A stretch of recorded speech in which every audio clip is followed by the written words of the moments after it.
My name is Monica. I'm 28, and I never thought I'd be the one to walk away from my family. As a successful real estate agent, I worked hard to help my parents financially, even buying our childhood home when they faced foreclosure. I continued living with them while paying the mortgage, trying to be the dutiful daughter. But everything changed one night when my mother screamed, "Get out and never come back." So I did exactly that. The consequences. Well, that's what this story is about. Before I dive in, let me know where you're watching from, and if you've ever had to make a difficult decision about family boundaries, hit that subscribe button. Sometimes the hardest choices lead to the most personal growth. I grew up in a modest but happy home in a small town outside Boston. My dad, James, worked as a mechanic at the local garage, and my mom, Diane, held a part-time administrative position at the community college. We weren't poor, but financial struggles were a constant background hum in our household. I remember the hushed conversations behind closed doors, the occasional unpaid bill notices, and the careful budgeting that went into every grocery trip. Despite these challenges, we were close-knit in those early years. Dad would take me fishing on Saturdays when the weather was good. Mom taught me to bake her famous apple pie, a recipe passed down from her grandmother. Those simple moments felt precious, untainted by the tensions that would develop later. I was always the responsible child. My report cards were consistently excellent, and I developed a reputation as the family golden child. While this recognition felt good at first, it gradually morphed into something heavier. "Monica's going to be the one who makes it," my mother would tell relatives at family gatherings. "She's going to put us all to shame with her success." These comments, while seemingly supportive, carried an undercurrent of expectation. By the time I was in high school, I understood implicitly that I was expected to be the family savior. My academic achievements weren't just for me. They were investments in a future where I could provide the financial security my parents never had. The first signs of my mother's controlling nature appeared during my teenage years. She had definite ideas about who my friends should be, what activities were appropriate, and how I should spend my time. When I didn't meet her expectations, her mood would swing dramatically. "I'm only pushing you because I want what's best," she would say, after a particularly harsh criticism about my choice of friends or extracurricular activities. "You'll thank me someday." My father, though loving, took a passive approach to these conflicts. "That's just how your mother is," he would tell me when I came to him upset. "She means well. Try to understand her perspective." His unwillingness to intervene established a pattern that would continue into my adulthood. As I watched my parents' financial struggles intensify when I was in high school, I made a promise to myself that I would build a secure future. I applied for scholarships, researched careers with growth potential, and set my sights on business and real estate. The housing market had always fascinated me, and I saw how property could be both a home and an investment. College was a juggling act of classes, study sessions, and multiple jobs. I worked as a barista in the mornings, a library assistant in the afternoons, and a restaurant hostess on weekends. Sleep became a luxury, but I was determined. While other students were partying, I was poring over real estate listings, learning market trends, and networking with local agents who became my mentors. My parents were proud of my determination, but their pride came with strings attached. Phone calls from home often included hints about bills they were struggling to pay or repairs the house needed. I sent money when I could, stretching my already tight budget even thinner. By 24, I had earned my real estate license and joined a respected firm in Boston. My first year exceeded everyone's expectations, including my own. I had a natural talent for connecting clients with their perfect properties, and my commission checks grew steadily. With each success, I felt both pride in my accomplishments and a strengthening of the invisible tether connecting me to my parents' financial well-being. The calls from home became more frequent, the requests more substantial. I paid for a new water heater, covered the cost of car repairs, and helped with medical bills when my dad injured his back at work. Each time I told myself this was what good daughters did. This was how I showed love and gratitude to the people who raised me. What I didn't realize then was how these patterns were setting the stage for boundaries that would be repeatedly crossed, expectations that could never be fully met, and a relationship dynamic that would eventually reach a breaking point neither of us could have anticipated. 3 years ago, the call that would change everything came on a rainy Tuesday evening. I had just finished showing a luxury condo to a promising client when my phone lit up with my father's number. "Monica, we need to talk," he said, his voice strained. The bank sent a foreclosure notice. We're 3 months behind on the mortgage. My stomach dropped. The family home where I'd grown up, where all our memories lived, was at risk. Without hesitation, I said, "I'll help. We'll figure this out." After consulting with my mentor at the real estate firm, I made a decision that seemed logical at the time. I would purchase the house myself. This would allow my parents to stay in their home while I built equity in a property I knew well. We met with a lawyer to draft a formal agreement. I would take over the mortgage payments while my parents would handle utilities and maintenance. When I presented this solution, their relief was palpable. My mother hugged me tightly, tears in her eyes. "You've always been our angel," she whispered. My father clasped my hand in both of his. "We raised you right," he said proudly. "We'll pay you back somehow someday." I moved back into my old bedroom, telling myself it was temporary until I found the right place of my own. In truth, part of me enjoyed being close to my parents again. I thought we could rebuild the closeness we'd had during my childhood while maintaining the adult relationship we were developing. For the first few months, everything went smoothly. I paid the mortgage on time, my parents kept up with the utilities, and we shared cooking duties. We even instituted a weekly family movie night, something we hadn't done since I was in middle school. But as weeks turned to months, subtle shifts began to occur. My mother's initial gratitude gradually transformed into something that felt uncomfortably like entitlement. Comments like, "Well, you're making plenty of money now," became common whenever I mentioned work stress or financial planning for my future. Despite legally owning the house, I increasingly felt like a guest who had overstayed her welcome. My mother would rearrange my belongings without asking, claiming she was just tidying up. She would enter my bedroom without knocking sometimes while I was changing or on work calls. "Don't be so sensitive," she would say when I asked for privacy. "This is still my house too." The phrase "my house" from her lips began to grate on me. Legally, it wasn't her house anymore. It was mine. But pointing this out only led to tense silences and passive-aggressive comments for days afterward. Meanwhile, my father's financial dependence on me extended beyond the mortgage. His car needed constant repairs. His health insurance didn't cover his physical therapy. There were always new reasons why they couldn't contribute to household expenses beyond the utilities. "It's just until I get back on my feet," he would promise. But that day never seemed to arrive. As my career continued to flourish, I noticed my mother's subtle digs about my success. "Well, not all of us can be wheeling and dealing in fancy houses," she would say when I shared news about a big sale. Or, "Must be nice to have so much money you don't know what to do with it," when I mentioned wanting to take a vacation. The introduction of Thomas into this already complicated dynamic only heightened the tensions.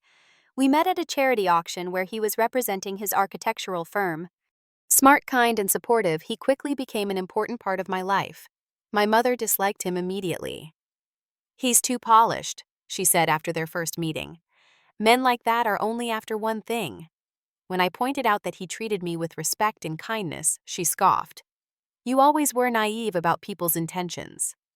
As Thomas and I grew closer, I spent more weekends at his place, grateful for the respite from the increasingly tense atmosphere at home. Those brief escapes gave me glimpses of what a healthy, supportive relationship could look like. They also highlighted just how dysfunctional my living situation had become. I attempted to establish boundaries. I asked for a family meeting where I calmly explained that I needed privacy and respect as an adult. I reminded them gently that while I was happy to help with the mortgage, I was not an unlimited financial resource. My suggestions were met with tearful accusations from my mother about how I had changed, how success had made me selfish, how I didn't appreciate all they had sacrificed for me. My father, true to form, said little during these confrontations, but would later approach me privately. "You know how she gets," he would say. "Just let it go. It's easier that way." But it wasn't easier. Not really. Each boundary crossed, each dismissive comment, each guilting session was another small crack in the foundation of our relationship. I just didn't realize how close we were to complete structural failure. The breaking point came on a Friday evening in April. I had planned a special dinner to announce my engagement to Thomas. He had proposed the weekend before during a sunrise hike, and I had joyfully accepted. Despite my concerns about my mother's reaction, I wanted my parents to be among the first to know. I spent the afternoon cooking my mother's favorite meal, rosemary chicken with roasted vegetables and homemade rolls. I bought a bottle of champagne and set the table with the good dishes, the ones usually reserved for Thanksgiving and Christmas. Thomas arrived at 6:30, a bouquet of flowers for my mother, and a bottle of my father's favorite whiskey in hand. The gesture, which would have delighted most parents, was met with a tepid "thank you" from my mother and an awkward pat on the shoulder from my father. We sat down to dinner, and I waited until we had finished the main course before sharing our news. "Mom, Dad," I said, reaching for Thomas's hand across the table. "We have something to tell you. Thomas and I are engaged." The silence that followed was deafening. My father recovered first, offering a stiff congratulations. My mother set down her fork deliberately. "Well," she said finally, "I suppose this was inevitable." Not congratulations. Not, "I'm happy for you." Just an acknowledgement of inevitability, as though our engagement was some kind of natural disaster that couldn't be avoided. I felt Thomas's hand tighten around mine. "We're very happy," he said, his voice steady despite the tension crackling in the air. "We've been discussing our future together for a while now." "And what future is that?" my mother asked, her tone dangerously calm. "Will you be moving out, Monica, leaving us to fend for ourselves?" "Actually," I said, trying to maintain my excitement despite her reaction, "we've been talking about that. Since I own this house, we thought maybe we could renovate the basement into a separate apartment for you and Dad. That way you'd have your own space, and we could have ours."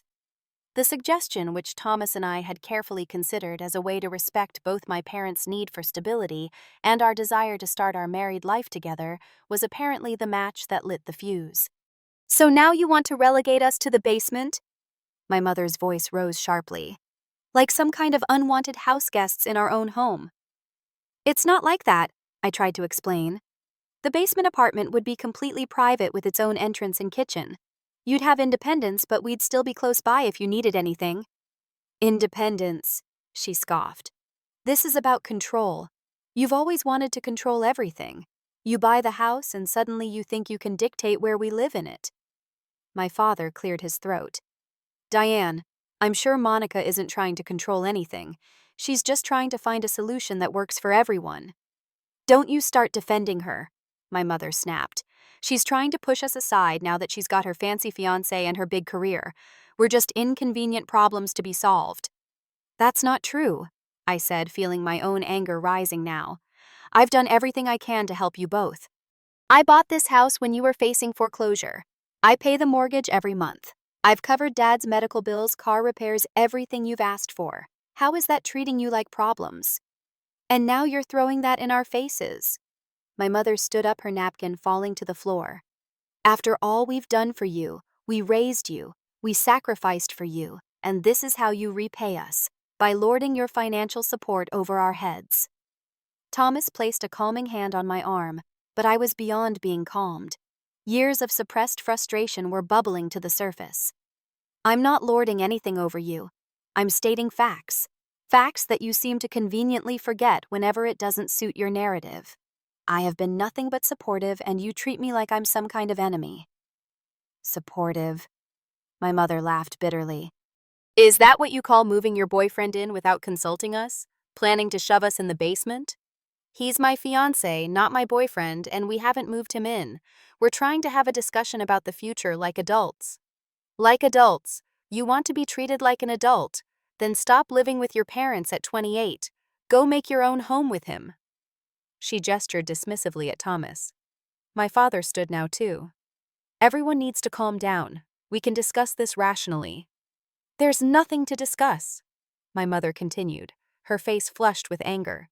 "She's made her choice. She's chosen him over her family." "This isn't about choosing anyone over anyone," I said, my voice shaking. "This is about finding a way for all of us to coexist respectfully." "Respectfully?" My mother's voice rose to a shout. "You want to talk about respect? How respectful is it to bring this stranger into our lives and expect us to just accept that he's taking you away from us?" He's not taking me anywhere, and he's not a stranger. He's the man I love, the man I'm going to marry. He doesn't know you like we do, my mother said, her voice turning cold. He doesn't see how selfish you can be, how you always put yourself first. Thomas stood, then his patience clearly at an end.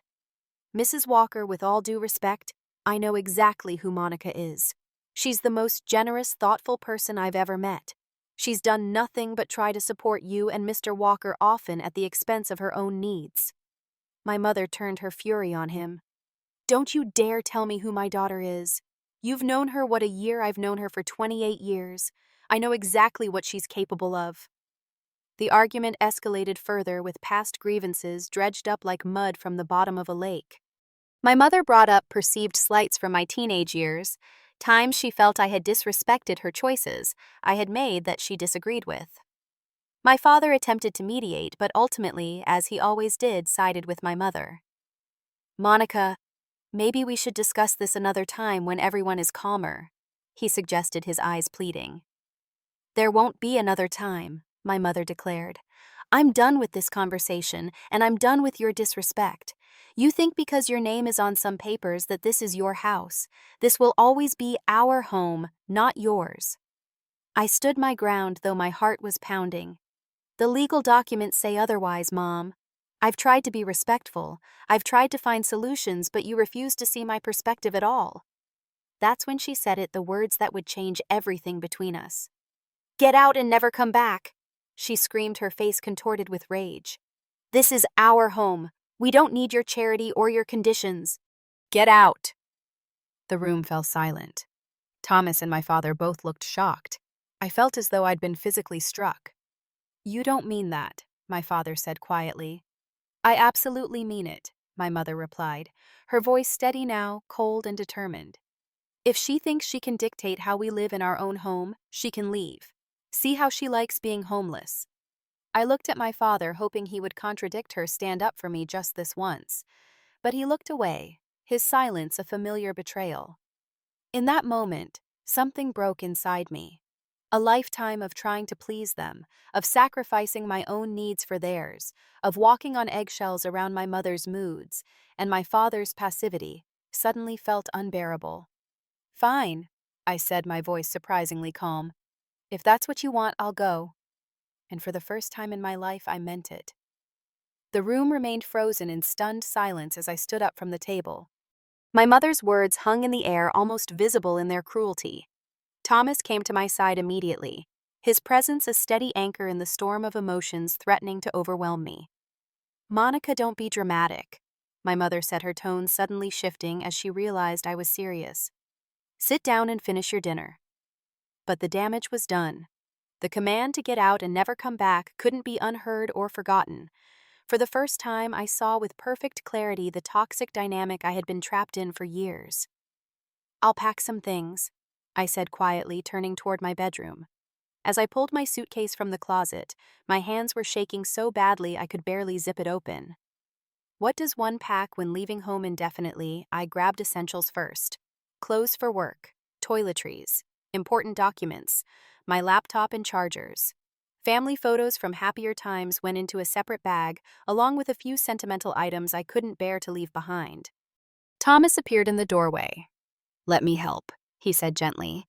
He moved around the room efficiently, helping me gather my belongings, while I stood in the middle of the room, momentarily paralyzed by the enormity of what was happening. We don't have to take everything tonight, he reminded me. Just what you need for now. We can figure out the rest later. From the living room, I could hear my parents' voices. My father's low, urgent tone. My mother's sharper replies. I couldn't make out the words, but the familiar rhythm of their arguments was clear. He was trying to reason with her, and as always, she was unmovable. With 2 suitcases and a duffel bag packed, I took one last look around my childhood bedroom. The pale blue walls I had helped my father paint when I was 16. The window seat where I had read countless books and dreamed of my future. The view of the backyard oak tree that had been my constant companion through seasons of change. It struck me as profoundly ironic that I was leaving a house I legally owned, forced out by people who had no legal claim to it. but legal ownership felt hollow compared to the emotional ownership my mother still claimed.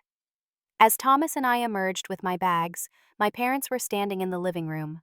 My father looked torn, his face etched with concern and indecision. My mother stood with her arms crossed, her expression stony. "Monica, this is ridiculous," my father said. "You don't need to leave. Your mother didn't mean what she said." I looked at my mother, giving her the opportunity to confirm this, to say she had spoken in anger and didn't want me to go. She remained silent, her eyes challenging me. "I think she meant exactly what she said," I replied. "And for once, I'm going to take her at her word." Thomas loaded my bags into his car, while I stood in the entryway, suddenly unsure what parting words could possibly address the magnitude of this rupture. "I'll be in touch about the house," I finally said, my voice steady despite the tears threatening to fall.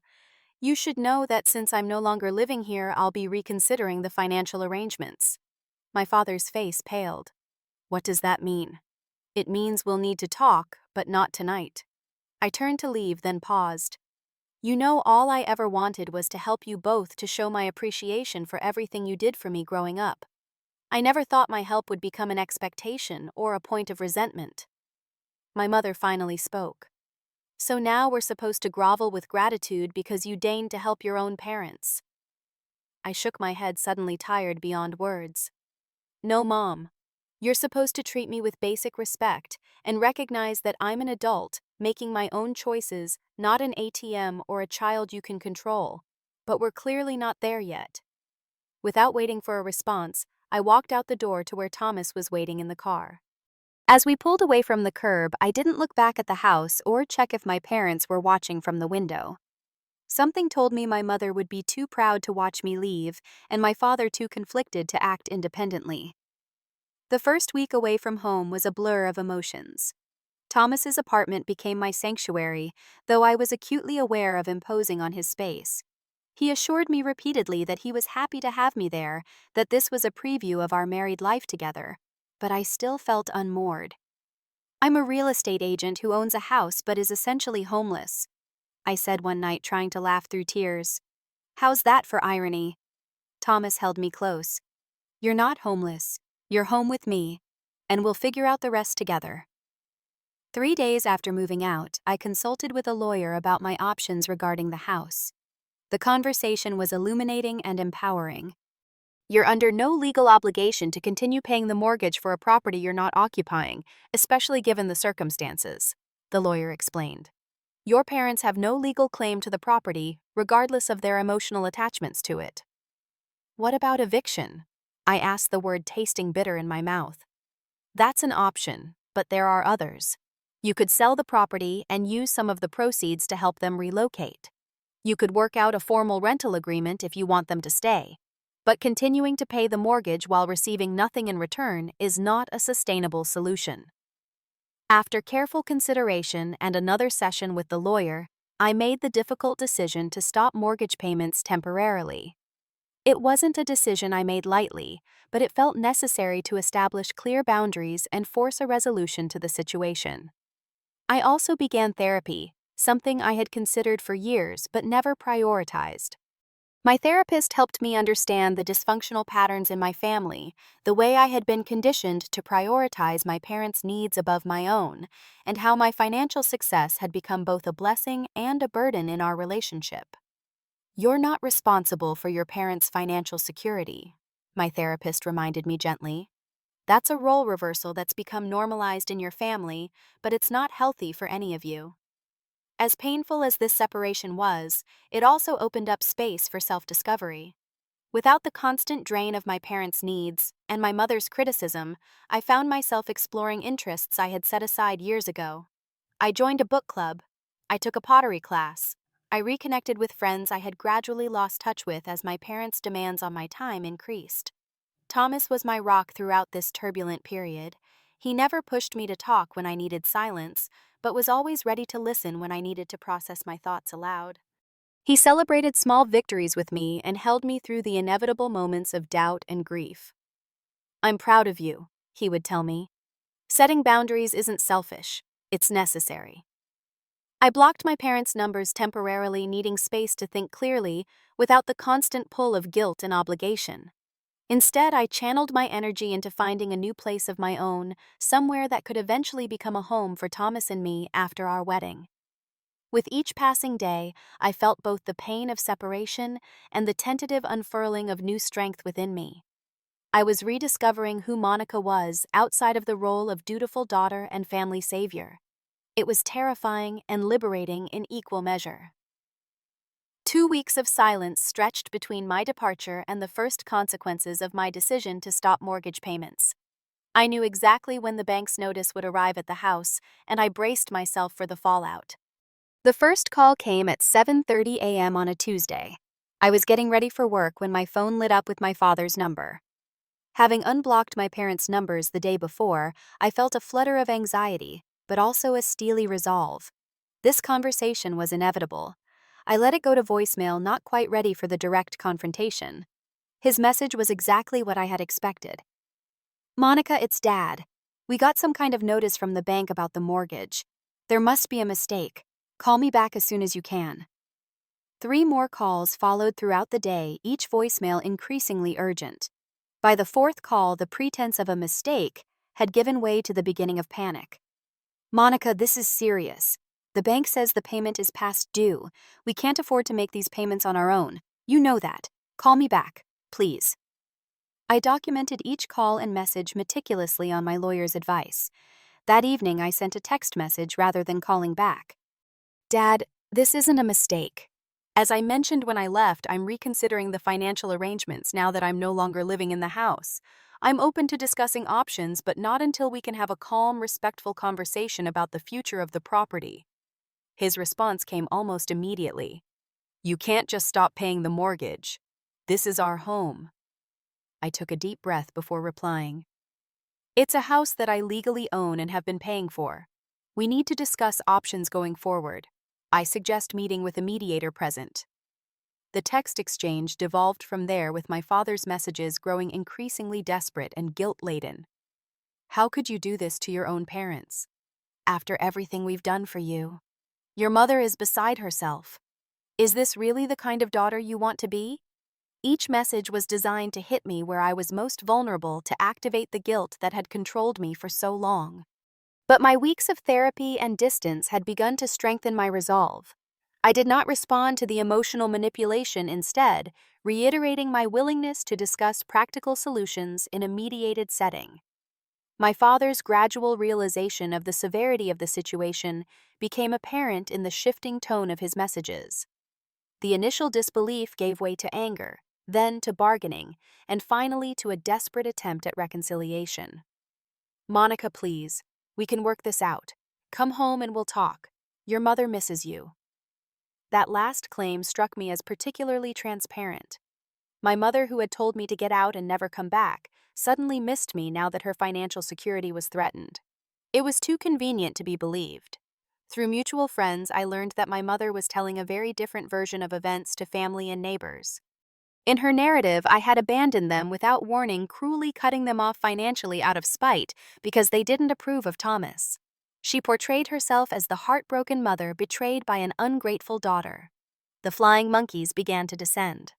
My aunt called, expressing concern about my erratic behavior. My mother's best friend sent a lengthy email about the importance of family loyalty. Even my cousin, with whom I had always been close, texted to ask what was going on and why I was punishing my parents. I crafted a simple, factual response that I sent to everyone who reached out. "I appreciate your concern. There's been a misunderstanding about the situation between my parents and me. I legally own the house where they are living, and I have been paying the mortgage while living there as well. After being told to leave and never come back, I am now reassessing this arrangement.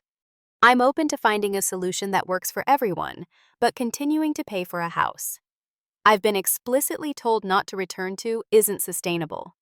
The responses varied. Some backed off immediately, recognizing there was more to the story than what my mother had shared. Others doubled down, insisting that regardless of the circumstances, turning my back on my parents was unforgivable. The situation escalated when my father showed up unannounced at my office 3 weeks after I moved out. I was with a client when my assistant knocked on the door looking uncomfortable. "I'm sorry to interrupt, but your father is here. He seems upset and is insisting on seeing you immediately." I apologized to my client and stepped into the reception area to find my father pacing, his face flushed and his clothes uncharacteristically disheveled. "Dad, this isn't appropriate," I said quietly, aware of my colleagues' curious glances. "I'm at work." "You won't answer my calls," he said loudly. "What choice did I have? We can talk, but not here and not now. I'm with a client." "The bank says they're starting foreclosure proceedings," he continued as if I hadn't spoken. "Is that what you want, to see us homeless at our age?" I took his arm and guided him toward a small conference room away from the curious eyes and ears of my coworkers. Once the door closed behind us, I turned to face him. "Dad, I don't want to see you homeless, but I also can't continue to pay for a house I've been explicitly told to leave and never return to. That's not reasonable." "Your mother was upset. She didn't mean it." "Then why hasn't she called to say that? Why hasn't she apologized?" "It's been 3 weeks, Dad." He looked away, unable to meet my eyes. "You know how she is. She has her pride. And I have mine. And self-respect, which I've been sacrificing for years to keep the peace." The conversation continued in circles, with my father alternating between guilt trips, pleas for understanding, and vague promises that things would be different if I just came home. What was notably absent was any acknowledgement of my mother's role in the conflict, or any concrete commitment to change the dysfunctional patterns that had led to this breaking point. I maintained my boundaries despite the emotional toll. Each conversation left me drained, questioning myself, wondering if I was being too harsh or unforgiving. But Thomas and my therapist helped me stay grounded in the reality of the situation. "You're not asking for anything unreasonable," Thomas reminded me after a particularly difficult exchange with my father. "You're just asking to be treated with respect in a house you own and pay for." The foreclosure process began adding urgency to the situation. I knew it would be months before any actual eviction could occur, but the legal notices served as concrete evidence that this standoff had real consequences.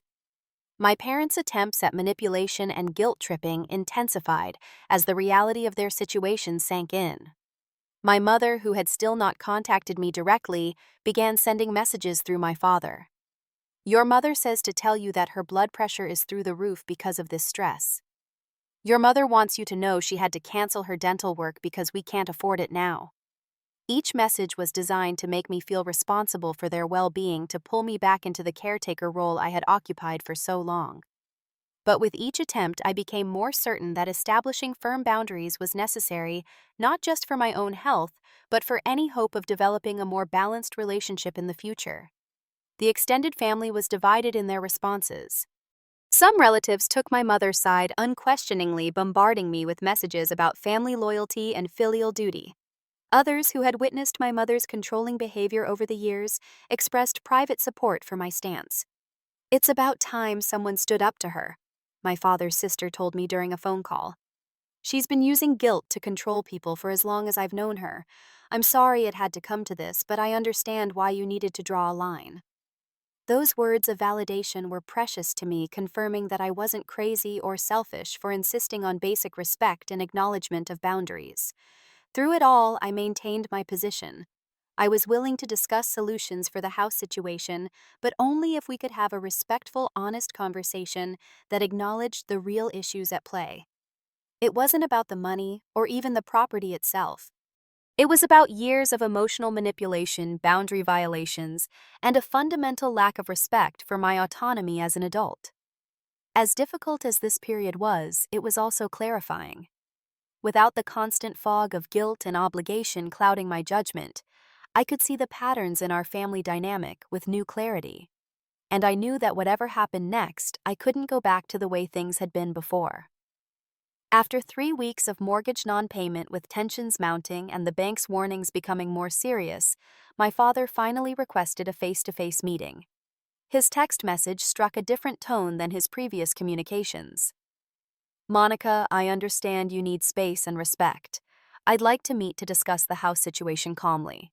Your choice of location. No ambushes, no guilt trips. Just honest conversation." It was the first message that acknowledged my perspective, and I cautiously agreed to meet at a neutral cafe location. Thomas offered to come with me, and I gratefully accepted. His presence would help me stay grounded if emotions ran high. We arrived early, securing a quiet corner table away from other patrons. I felt a strange mix of dread and hope as I waited, sipping a latte that tasted like nothing in my anxious state. When my father walked in, I was shocked by his appearance. In just 3 weeks, he seemed to have aged years. His shoulders were slumped, his face drawn with new lines of worry. He was alone, which surprised me. I had half expected my mother to appear despite my clear request for a one-on-one conversation. "Thank you for coming," he said as he sat down across from Thomas and me. He nodded at Thomas, a small acknowledgement that was more respectful than any interaction they'd had previously. "I appreciate you suggesting this meeting," I replied, keeping my tone neutral. "I think it's time we talked honestly about the situation." My father took a deep breath. "I want to start by saying I'm sorry. Not just for what happened the night you left, but for years of, well, not standing up for you when I should have." The simple apology caught me off guard. In all my years, I couldn't remember my father ever acknowledging his role in our family's dysfunction. "I've been doing a lot of thinking," he continued, "about how things got to this point, about the patterns we've all been stuck in." "That's a good start," I said cautiously. "I've been doing a lot of thinking too." "Your mother," he began, then paused, seemingly searching for words. "She's always been difficult, strong-willed, but these past few years since the financial troubles started, something changed. Her anxiety about money, about the future, it's taken over everything. That doesn't excuse how she's treated me, Dad, or how you've stood by and let it happen." He nodded, looking down at his hands. "You're right. I've always taken the path of least resistance. It was easier to ask you to accommodate her moods than to challenge her behavior. That wasn't fair to you." The honest acknowledgement was like a key turning in a lock, opening a door to a conversation we should have had years ago.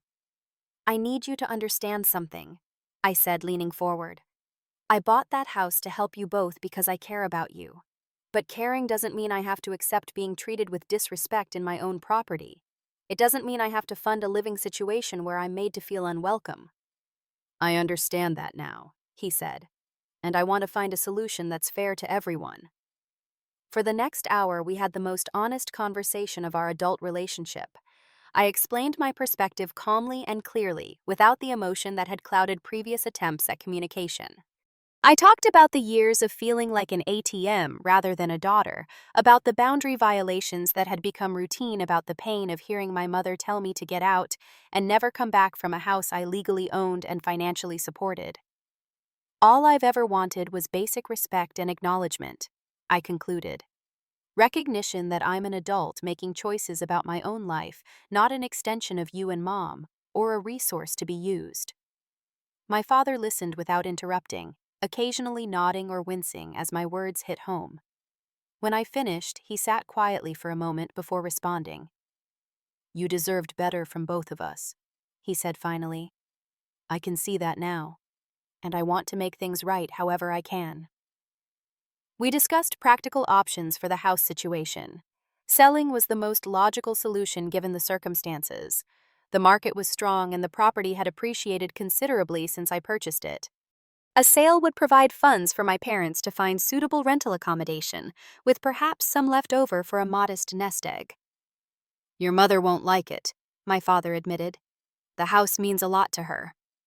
"I understand that," I said. "But she made her choice when she told me to get out and never come back. Actions have consequences, Dad. I'm not doing this out of spite.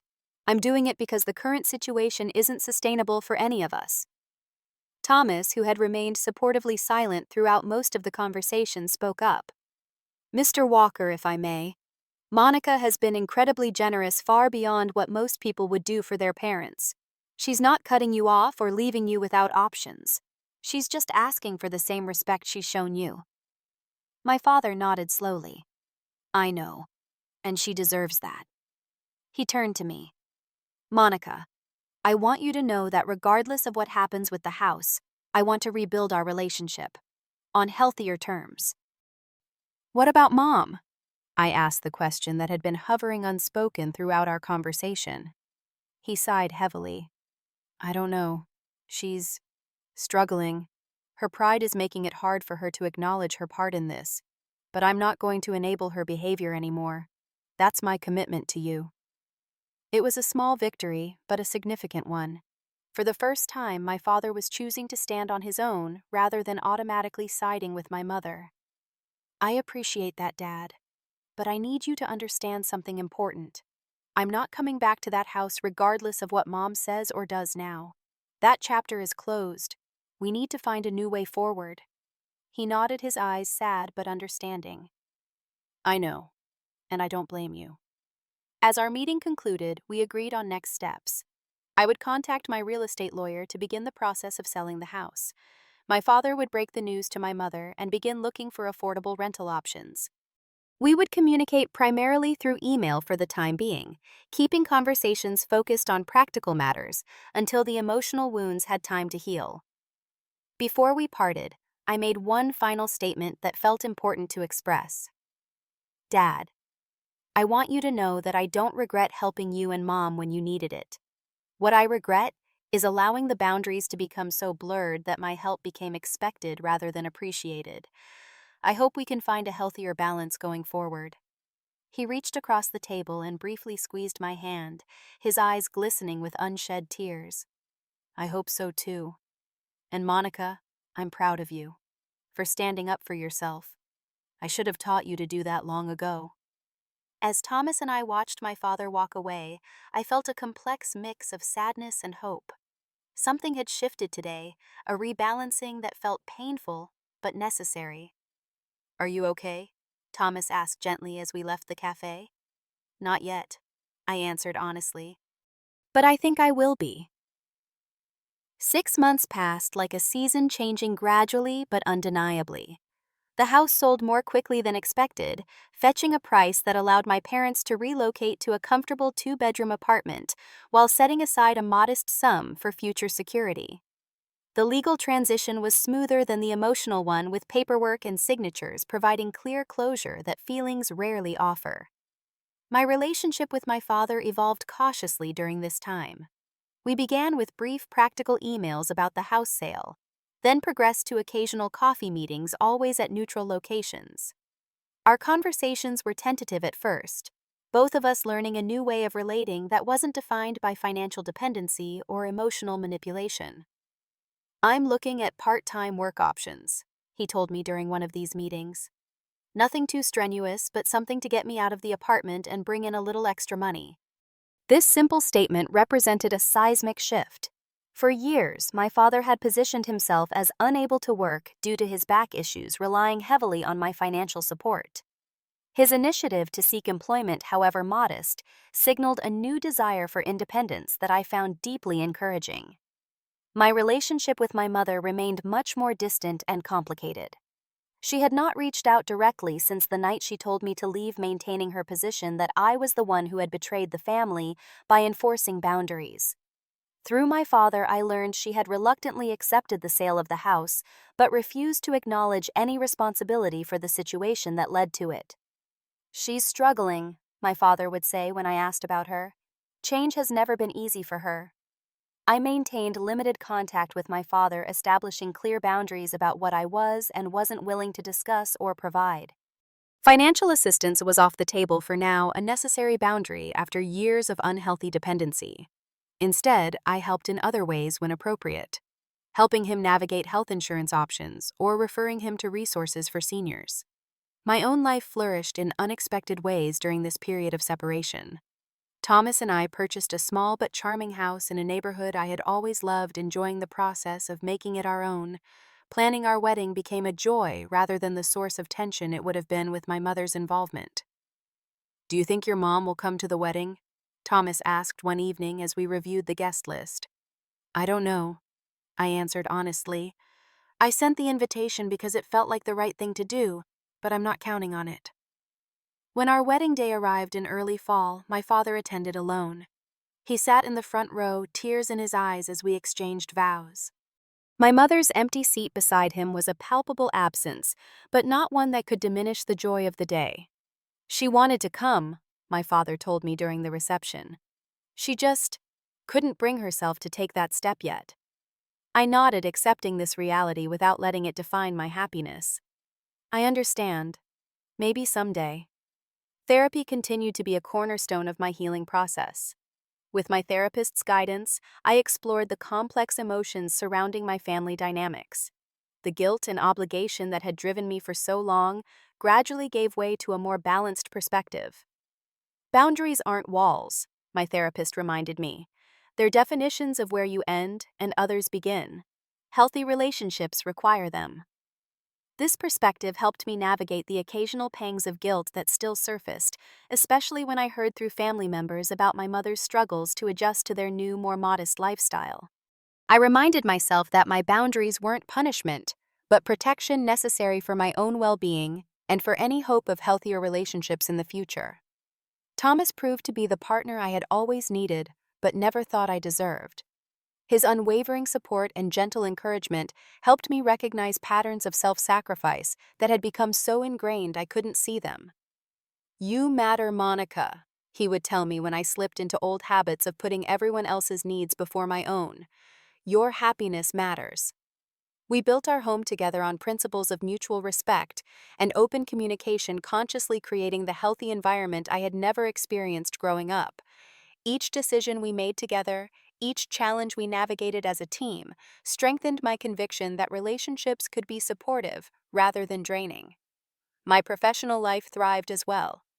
Without the constant emotional drain of my parents' needs and expectations, I had more energy to devote to my career. I earned a promotion at the real estate firm and began specializing in helping first-time homebuyers navigate the complex market, finding deep satisfaction in guiding others through one of life's most significant investments. 6 months after moving out, I could honestly say I had found a freedom I never knew was possible. Not the absence of responsibility or connection, but the freedom to choose those connections, to define their terms, to engage from a place of strength rather than obligation. The journey hadn't been easy. There were still difficult days, still moments of grief for the relationship with my mother that might never heal, still occasional doubts about whether I had done the right thing. But these moments no longer defined me or controlled my choices. One evening, as Thomas and I sat on the porch of our new home watching the sunset, I found myself reflecting on everything that had happened since that fateful night when my mother told me to get out and never come back. "I never thought I'd be grateful for those words," I said quietly. "But in a strange way I am. They forced me to make a choice I might never have made otherwise." Thomas took my hand, his presence a quiet affirmation. Sometimes the most painful moments lead to the most necessary growth. I nodded, watching as the last rays of sunlight painted the sky in shades of orange and pink. I've learned that forgiveness doesn't always mean reconciliation. Sometimes it just means letting go of the hope for a different past. My mother and I might never fully reconcile. She might never acknowledge the harm her words and actions had caused, never recognize the boundaries I now knew were essential. And that was something I had come to accept. But I had also learned that I could forgive without forgetting, that I could wish her well, without subjecting myself to further harm, that I could honor the good parts of my upbringing without ignoring the dysfunction. Most importantly, I had learned that I was not responsible for my parents' financial security or emotional well-being. That was a burden I had carried for too long, one that had bent my back, but ultimately couldn't break my spirit. As darkness fell and the first stars appeared in the evening sky, I felt a sense of peace that had eluded me for years. Not the peace of perfect resolution, but the deeper peace that comes from knowing your own worth and honoring your own boundaries. I had walked away from a toxic situation, but in doing so, I had walked toward something far more valuable. A life defined not by obligation, but by choice. A future built on mutual respect rather than manipulation. A home where love was freely given, not leveraged as a tool for control. Sometimes the most profound gift we can give ourselves is the courage to say, enough. To recognize when helping has become harming, when sacrifice has become surrender, when love has become a leash. I had found that courage one painful step at a time, and while the path forward wasn't always clear, I knew now that I wouldn't walk it alone. I had Thomas beside me, friends who genuinely cared about my well being, and most importantly, a newfound trust in my own judgment and worth. Have you ever had to make a difficult decision about family boundaries? How did you find the strength to prioritize your own well being? Leave a comment below sharing your experience. And if this story resonated with you, please hit that like button and subscribe to hear more stories about finding courage in difficult circumstances. Thank you for listening to my journey, and remember that sometimes walking away is the bravest step you can take toward a healthier future.